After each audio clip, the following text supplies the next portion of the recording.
Hello everybody, welcome back to my channel. I hope all of you are fine and safe at your home. My name is Shalini Mishra and I am pursuing B.Ed course from Central University of Haryana. Under the supervision of Dr. Chandvi sir, today I am going to deal with the topic, the role of counseling and co-curricular activities in inculcating values among the students. So let's start today's session. I hope this will help you. Here are my contents. First, the role of counseling in inculcating values. Second, organizing value-based co-curricular activities. And the conclusion, and in last, the references. First of all, let's understand what is value. Value is actually the moral ideas, general conception and goodness, something which is desirable. Personal values can be influenced by cultural tradition and a combination of internal and external factors, and they also build up societies, integrate and social relations. So let's start with the definition of counseling. So what we understand by counseling is the process in which professional help is given by experts to solve the problems of other, right? हम counselling का मतलब क्या समझते हैं कि अगर कोई भी इंडिविजुअल या ग्रुप के मेंबर्स हैं, वो अगर किसी प्रॉब्लम में है तो हम काउंसलर के पास जाते हैं अपनी प्रॉब्लम को लेकर, और वो बहुत ही इफ़ेक्टिव मैनर में हमारी प्रॉब्लम के साथ डील करता है, हमसे क्वेश्चंस पूछता है, जो भी जिस वजह से हमारे घर पे कई फैमिली में तो कोई प्रॉब्लम नहीं है, या फिर जहाँ पे हम वर्क प्लेस पे हैं वहाँ कोई प्रॉब्लम तो नहीं है. इस तरह से डिफरेंट क्वेश्चंस के थ्रू वो एक आइडिया निकालता है और फिर हमारे लिए बेस्ट सॉल्यूशन हमें देता है. ये काउंसलिंग होता है, राइट? बट अगर हम बात करें कि काउंसलिंग का रोल क्या है वैल्यूज़ को इनकलकेट करने में, in your school, in educational organisation, anywhere, तो अब आज हम ये देखने वाले हैं कि काउंसलर कैसे वैल्यूज़ को इनकलकेट करता है अमंग द स्टूडेंट्स. सो एक काउंसलर को जब भी वो काउंसलिंग करता है स्टूडेंट्स के साथ, मतलब या फिर ग्रुप के साथ कि या पर्सनल किसी इंडिविजुअल के साथ, तो उसे कुछ पॉइंट्स का ध्यान रखना चाहिए. First one, respecting human rights and dignity, protecting the safety of people, ensuring the integrity of human relationship, fostering a sense of self that is meaningful to the person concerned, increasing personal effectiveness, enhancing the quality of relationship between people, and the last one, appreciating the variety of human values and culture values. कुछ qualities हैं मतलब कि counselling के दौरान जो कि बच्चों को सिखाई जा सकती हैं, बताई जा सकती हैं, जैसे कि empathy, sincerity, integrity, resilience, respect, humility, competence, fairness, wisdom, courage. तो यहाँ पर काउंसलिंग के भी दो प्रोसेस होते हैं. पहला प्रोसेस ये है कि काउंसलर खुद स्टूडेंट से फेस टू फेस होकर वैल्यूज़ के बारे में बात करे, डिफरेंट सिचुएशन, एक्टिविटीज़, इन सब की बात करें. अदरवाइज़ वो कुछ एजुकेशनल एडमिनिस्ट्रेशन की टीम बनाए, टीचर्स की टीम बनाए, फिर अपने जो भी वो बताना चाहता है, जो भी वो इनकलकेट करना चाहता है, उसे टीचर्स से कहे, फिर टीचर उस चीज़ को पास ऑन करे स्टूडेंट्स में. तो ये तरीका होता है. अब जब हम काउंसलिंग की बात करते हैं या फिर जब हम वैल्यूज़ की बात करते हैं, तो या तो हम हर इंडिविजुअल से बात करें during counselling, otherwise group counselling बहुत ही इफ़ेक्टिव वे है काउंसलिंग का. अगर हम स्कूल की बात करते हैं तो इसके कुछ पॉइंट्स देख लेते हैं. Group counselling is suitable for individual who are having temporal or continuing problems in the schools on a regular basis as a personal educational measure and inculcating values like wealth, loyalty, independence, equality, justice, fraternity and friendliness. Okay, group counseling is more direct in attempting to modify attitudes and behavior. For instance, group counseling emphasizes the effective involvement of its participants and intellectual functioning of its members. Group counseling is conducted in a small intimate setting for preventive and remedial purpose. Okay, ये कुछ 3 point थे group counselling के. अभी हम देखते हैं कि need क्या है ग्रुप काउंसलिंग की. To provide opportunity for learning, for self-direction with respect to educational, vocational and personal social aspects of life, need इसलिए है काउंसलिंग की, कई बार ऐसा होता है जब हम स्कूल टाइम पे होते हैं तो हम भटक जाते हैं ना, बहुत चीटिंग करते हैं, मतलब कुछ ना कुछ गलत रास्ते अपना लेते हैं सराउंडिंग्स की वजह से, या फिर पेयर मेंबर्स कुछ ऐसे होते हैं जिसकी वजह से। तो अगर स्कूल में 6 महीने पर, साल भर पर काउंसलिंग होती है वैल्यूज़ से रिलेटेड, कि वैल्यूज़ क्या होती हैं, हमें मतलब लॉयल्टी क्या होती है, और मतलब जैसे होता है ना दूसरों की हेल्प करना, लव हो, मतलब प्यार हो सबके बीच, इक्वालिटी हो, जस्टिस हो, किसी को ऐसे डिफरेंशिएट नहीं करना। तो ये सारी चीज़ें बहुत ज़रूरी हैं। और ऐसा कहते हैं कि बच्चा, मतलब बोलते हैं ना कि कच्चे घड़े को हम शेप दे सकते हैं, पकने के बाद शेप नहीं दे सकते। तो उसी तरह से बच्चे जो होते हैं, कच्ची मिट्टी होती है, उनको अभी से शेप दे दें तो अच्छा रहता है, अदरवाइज़ बाद में तो बहुत देर हो जाती है। तो हम वही देखेंगे आगे चल के। जैसे यहाँ पे पहला पॉइंट है, how to inculcate values in children's.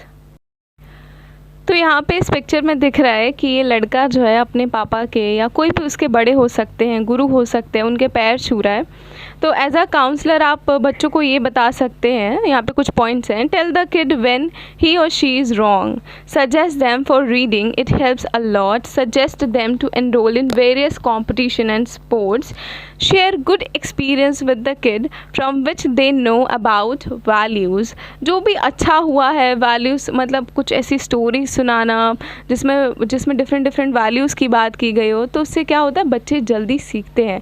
उन्हें पिक्चर्स के थ्रू दिखाना, वीडियोस दिखाना, अदरवाइज़ रियल लाइफ में भी कुछ ऐसे टास्क देना, ऐसी एक्टिविटी देना जिससे आपस में तालमेल बैठे, और फिर वो जान सकें एक दूसरे को, गलत ना करें, गलत ना सीखें। ये सारी चीज़ें होती हैं।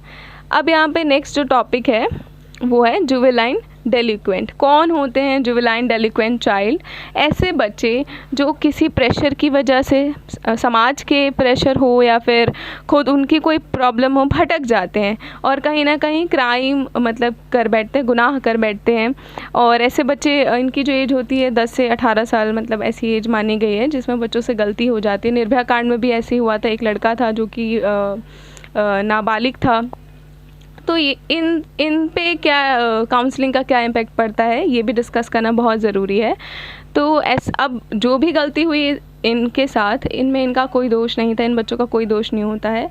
एक बार अपनी तरफ से ट्राई करना चाहिए, इनको बताना चाहिए। जैसे यहाँ पे क्या है, counsellor imparts values like social, moral, integrity, character, spirituality and many more. It builds the quality of humanity, strength and honesty in the students so that they can become better citizen of the country. Students with high ethical value will never cheat. Other students are taught to cooperate with each other. They make their life happier and work hard to make others happy. तो ये सारी चीज़ें हम सिखा सकते हैं इन बच्चों को, ताकि वो क्राइम ना करें और फिर उसके बाद सही ट्रैक पर आ जाए। The process of educating through values is include the critical and effective thinking, rational choice, and responsible behavior of the juveniles. The relationship between co-curricular activities and value-based education also improves the values among juveniles. Co-curricular activities help the juveniles to gain self-confidence, get rid of shyness and inferiority. तो यहाँ पे जैसे लिखा है respect, responsibility, honesty, caring। अब ये कुछ 10 important points हैं जो कि काउंसलिंग के दौरान बहुत ध्यान रखना चाहिए। जब और कौन कौन से ऐसे पॉइंट्स हैं जो बच्चों को बताने चाहिए, कौन कौन सी ऐसी वैल्यूज़ हैं, कौन कौन सी डेली लाइफ की एक्टिविटीज़ हैं जो बच्चों को करना चाहिए, जो कि उनको आगे एक अच्छा सिटीज़न बनने में, एक अच्छा इंडिविजुअल बनने में बहुत हेल्प करेगा। तो इसमें सबसे पहला पॉइंट है रिस्पेक्ट फॉर एल्डर्स, अपने से बड़ों का सम्मान करना। सेकेंड, एबिलिटी टू सेक्रीफाइस, अपने से छोटों के लिए, देश के लिए या जिनको ज़रूरत है उनके लिए सेक्रीफाइस की फीलिंग रखना कि हाँ आप सेक्रीफाइस कर सकते हो। Third, importance of a good education, अगर आपको शिक्षा मिल रही है, अच्छी शिक्षा मिले, उसके महत्व को समझना, वो क्यों इम्पॉर्टेंट है। और ऐसा नहीं कि सिर्फ एजुकेशन ले लेना, किताबें पढ़ लेना यही वैल्यूज़ होती हैं, यही ह्यूमैनिटी होती है। नहीं, जो आपने पढ़ा है एजुकेशन के थ्रू, आपने जो गेन किया उसे अपने बिहेवियर में भी अडेप्ट करना बहुत ज़रूरी होता है। Once they love learning, success is going to be an easy achievement for these childrens. Love for family, not for family but also for our country, for our peermates, मतलब सभी के लिए प्यार होना, हर एक इंडिविजुअल के लिए, एनिमल्स के लिए भी। Strength to preserve. Next, imbibe और रिलीजियस स्पिरिट होना भी बहुत ज़रूरी है। Religious spirit in a sense कि students need to learn religious tolerance, which is a common phenomenon in India. Religion can teach many important lessons of life that your children will surely benefit from. Learning to be helpful, being charitable, honesty matters means ईमानदारी रखना हमेशा. And the last one is self discipline can be rewarding. हम self discipline होना बहुत ज़रूरी है, बहुत ज़्यादा. Helping the students achieve self integration, self direction and responsibility in both technique. The counsellor presents a accepting and enabling environment for clients to express themselves in such a way that their deficiencies are reduced. Now let's discuss about some activities and values. First activity, visit and observe the nearby planetarium. जिससे values कौन कौन से inculcate होंगी? Quest of knowledge, spirit of inquiry and scientific temper. Second, make a visit to the field producing different food crops. इससे food values develop होंगी. Arrange seminars, workshop and debates जिससे communication skill better होगा, participation की भावना आएगी, करेज भी increase होगा. Writing of diary I think is very much necessary, because आज के टाइम पे भी तो बहुत ज़्यादा है. अगर हमें लगता है कि हम अपनी बात किसी से कह नहीं सकते तो हाँ, हम डायरी लिख सकते हैं. बच्चों को सजेस्ट कर सकते हैं जिससे उनके अंदर सेल्फ कंट्रोल डेवलप होगा. Schools and special assemblies, cooperation, times, consequences, good manners, rational consciousness, obedience, regularity and sincerity. Celebrating national festival of different religions. तो अगर हम फेस्टिवल सेलिब्रेट करते हैं या फिर हॉलीडे देते हैं तो उससे क्या होगा? यूनिटी इन डाइवर्सिटी, सबके बीच में प्यार बढ़ेगा. सबको एक दूसरे के कल्चर, एक दूसरे के रिलीजन, एक दूसरे के कौन मतलब ऐसे हैं गाइडिंग रोल, इन सब के बारे में पता चलेगा. प्रेयर एंड मेडिटेशन से क्या होता है? Devotion to God, self discipline, self realisation and control of senses. Then competition in sports and games, इससे क्या होता है? स्पोर्ट्समैनशिप की वैल्यूज़ डेवलप होती हैं. टीम स्पिरिट एंड टॉलरेंस कहीं ना कहीं इंक्रीज़ होता है. साइलेंस की बात करें तो कंट्रोल और स्पीच, साइलेंस भी ज़रूरी है. हर जगह बोलना अच्छा नहीं होता है. अगर थोड़ी देर के लिए चुप रहते हैं तो हमें खुद अपनी पॉजिटिविटी नेगेटिविटी भी समझ में आने लगती है. Then cultural programmes, cultural and moral values. Encourage stamp collection, उससे क्या होगा? कहीं ना कहीं क्यूरोसिटी डेवलप होगी.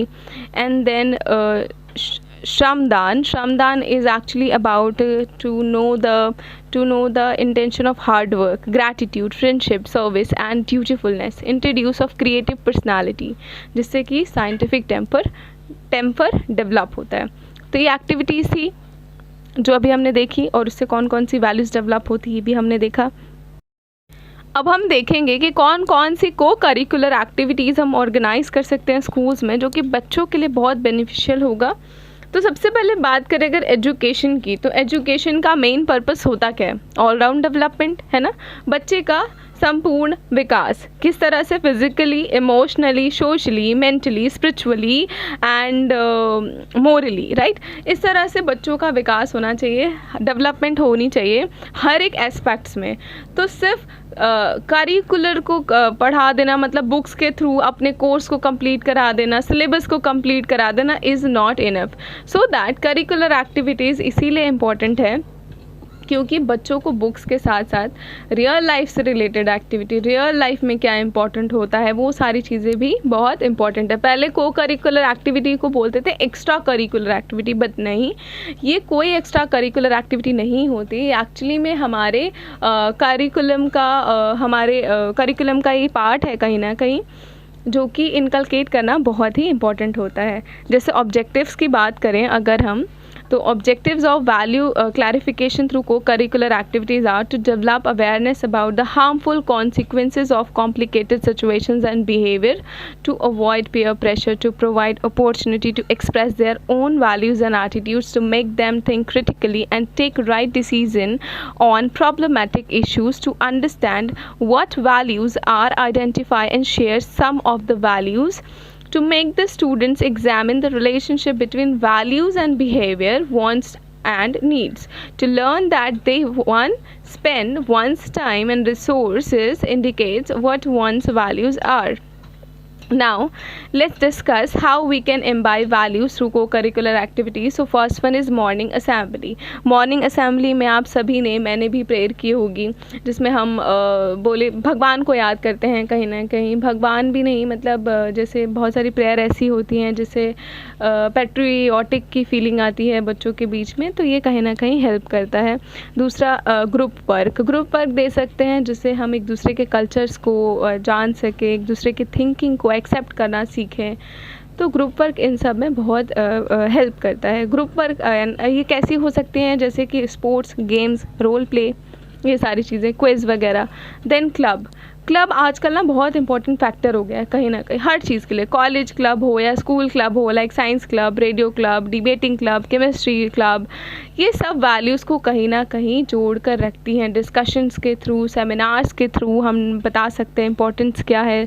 देन ग्रुप डिस्कशन हम कुछ बच्चों को एक साथ बिठा सकते हैं, कोई एक टॉपिक दे सकते हैं जिस पे उनका पर्सपेक्टिव हम जाने कि वो क्या सोचते हैं, डायलेमा से रिलेटेड या फिर कौन सही है कौन गलत है, इस चीज़ के ऊपर उनके पर्सपेक्टिव को जानना, जिससे हमें हेल्प मिलेगी बाद में अगर उनकी थिंकिंग किसी रॉन्ग डायरेक्शन में या गलत वो सोच रहे हैं, तो टीचर का या फिर काउंसलर का एक फ़र्ज़ बनता है कि फिर वो उस चीज़ को ठीक करे। तो अब हम देखते हैं कि कौन कौन सी स्ट्रैटेजीज़ हैं। सबसे पहला डिबेट एंड डिस्कशन, जो कि मैं ऊपर डिस्कस कर चुकी हूँ। कैंपेन अगेंस्ट डिजीज़, जैसे कि बर्ड फ्लू हो जाता है, टाइफाइड हो जाता है, अभी के टाइम पे तो कोरोना इतना मतलब ये पेंडेमिक की वजह से काफ़ी लोग परेशान हैं, तो बच्चों को लेके जाना साथ में, एंड देन उनके थ्रू मतलब हेल्प करना लोगों की, बच्चों के थ्रू, जिससे वो सीखें। And then service during calamity, students should render voluntary service during natural climates, floods related, tsunami हो, earthquake हो। Then anti-literacy drives, scheme for removing illiteracy should be undertaken out of love for the benefit of mankind. And then construction work like road, houses and digging walls, tanks वगैरह, इन सब में भी बच्चों को engage करना। Then excursion, schools and college should organize excursion to places of historic, religious and cultural importance. Then special camps like NCC, NSS, IVPS, International Voluntary Service for Peace। इससे क्या होता है, बच्चों में क्या डेवलप होता है, equality, cooperation, coordination and humanity, productive work. Every boy and girl should willingly undertake socially useful productive work which may be mental or manual, as a result of which he or she does not remain a burden or a parasite on others and can render some service to society. Now let's discuss furthermore points. Social service by girls student should be encouraged to organize mass cooking, mass knitting of woolen equipment, visit orphanage, voluntary service to orphan children and teaching, washing and bathing them. Celebrates birthday of great men like Mahatma Gandhi, Jesus Christ, Lord Krishna, Buddha, Dr. Bhimrao Ambedkar, Mother Teresa. So there are many great person and मतलब दिन कम पड़ जाएंगे अगर हम celebrate करने लगे तो सबके बर्थडे, तो बहुत ज़रूरी है इनके बारे में बताना, बर्थडे के दिन इन लोगों के बारे में बताना कि इन लोगों ने किया क्या हमारे लिए, कितना कुछ देश के लिए कर गए ये लोग, ह्यूमैनिटी के लिए कर गए। and then seminars, workshop and orientation programs, participatory programs, awarding prize. Every year each school should award students of the year prize to those who have done well in humanitarian service.